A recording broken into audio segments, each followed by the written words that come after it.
추석 연휴 기간 동안에 가족, 친지들과 모여서 부동산 얘기하신 분들 많으실 겁니다. 자, 얼마나 더 오를까? 지금 집을 사는 게 맞나? 자, 집이 없는 사람 입장에서는 걱정도 되고 고민이 클 수밖에 없는데요. 자, 급등세를 보이는 부동산 시장, 최근 현황과 앞으로 전망을 한번 살펴보겠습니다. 자, 지금 가장 큰 문제는요, 이 정부가 부동산 대책을 계속 내놓고는 있지만 서민들이 내 집 마련의 꿈조차 꿀 수 없을 정도로 수도권, 특히 서울 집값이 급등했다는 겁니다. 자, 지난달 서울의 아파트 평균 매매가가요, 7억을 넘었습니다. 자, 올 들어서만 4,200만 원 넘게 올랐습니다.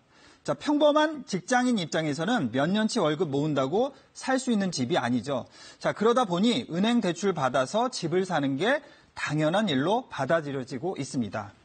자, 아니나 다를까 서울의 대표적인 아파트 5개 단지 등기부 등본을 확인을 해보니까요.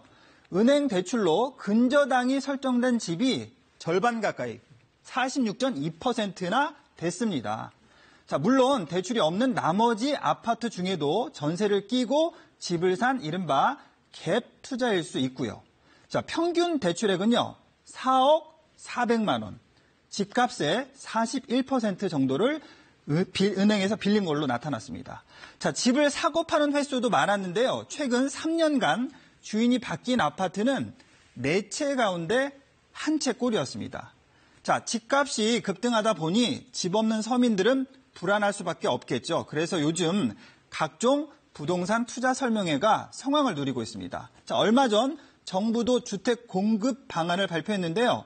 자, 무주택자들의 관심은 서울에서 아주 가깝다는 3기 신도시 조성이나 서울 택지 개발 계획에 쏠리고 있습니다.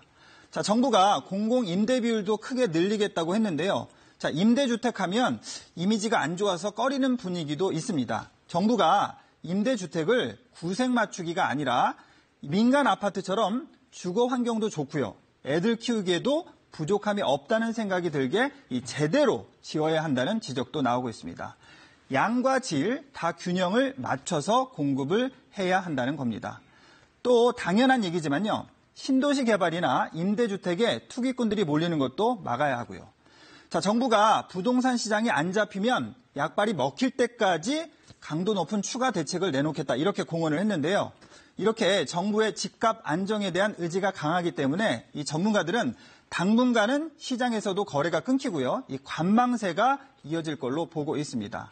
자, 임대사업자 혜택이나요, 용산 여의도 개발 계획처럼 이 자충수를 두는 정책 실패를 되풀이하지 말고요. 이 적절한 시점에 적절한 대책을 내놔야 정부 정책에 대한 신뢰도 쌓여서 부동산 시장도 안정화될 것이라고 이 전문가들은 조언을 하고 있습니다. 친절한 뉴스였습니다.